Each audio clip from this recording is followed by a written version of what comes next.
Do you have bad radio advertising in Wales, Bristol, or England, Mark? Oh yeah. Well, funny. That was very politically correct question. Yeah. Yeah. There's all sorts. Terrible. In fact, nearly every I've ever heard on the radio has been awful. Well, I used to write a lot of them, and in fact, our Brisbane listeners would have been subjected to some of my radio ads back in the mid-'80s. You used to have to write some amazing amount a week, didn't you? Well, when I was in New Zealand, I had to write 120 radio ads a week. And you might, because I was working for 2 stations at once, and you might be able to think of maybe 10 good ones.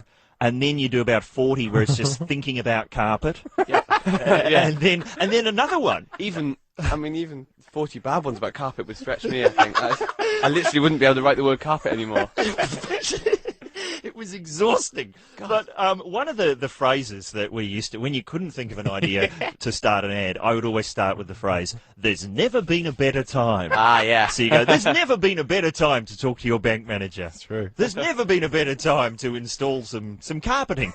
Yeah, for example. And that was like 20 years ago, and I'm thinking, surely nobody still, and yet you still do. Occasionally I'll turn on the radio, and the great thing about that phrase, "there's never been a better time," is that if you put it in front of any activity at all, sounds like a reasonable thing to do. Oh, yeah. Yeah. And I've got an example of that here.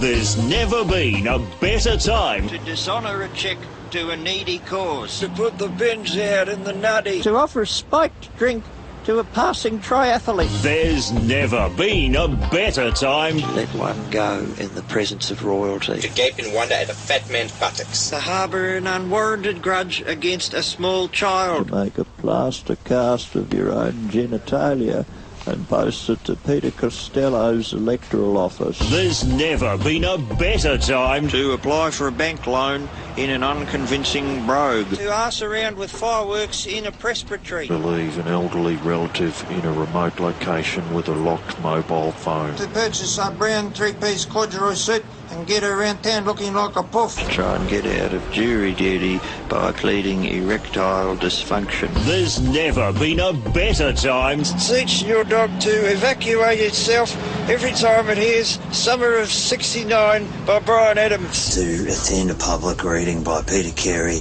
and request one of his earlier, funnier stories. To negotiate a workplace agreement that guarantees you 3 orgasms by lunchtime. To disorient your postman by rearranging all the numbers in your street into a non-consecutive sequence. To go to your video shop and rent every copy of the last Olsen Twins movie with your pants around your ankles. To talk to your GP about what you can do to him right up. To broadcast a radio program from a haunted studio.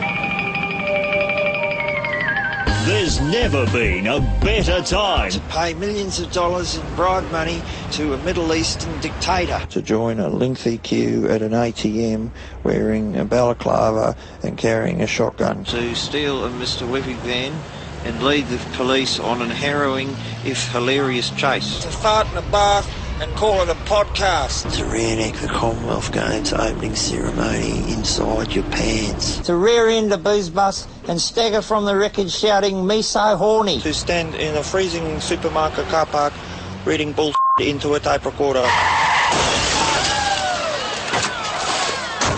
so horny. Me so horny. Me so horny. You know, you could sort of guess, really, that would have been better if I got real people to do that. Yeah. And I went and stood in the car park at Coles with all those lines written on cards. And I stood there for 2 hours. Take you to write out the cards. Oh, writing out the cards took about an hour. That was exhausting. And so I went there, and no one would say them. Like, I got about 6, but there's 25, so unless you get all of them, you can't really use any of them. And I could not get anyone to say, "Gape in wonder at a fat man's buttocks." What's the matter with people? In the end, Ed had to... Yeah, I had to do They it. haven't got to do it, they've just got to read it. That's right. I think that's what they thought I was asking. Yeah, maybe so, yeah. Like it was a That's different challenge. then, that is different. Yeah. No, like someone thought I was asking them to make a plaster cast of their genitals and send it to Peter Costello's electorate. Yeah, that's much more effort there.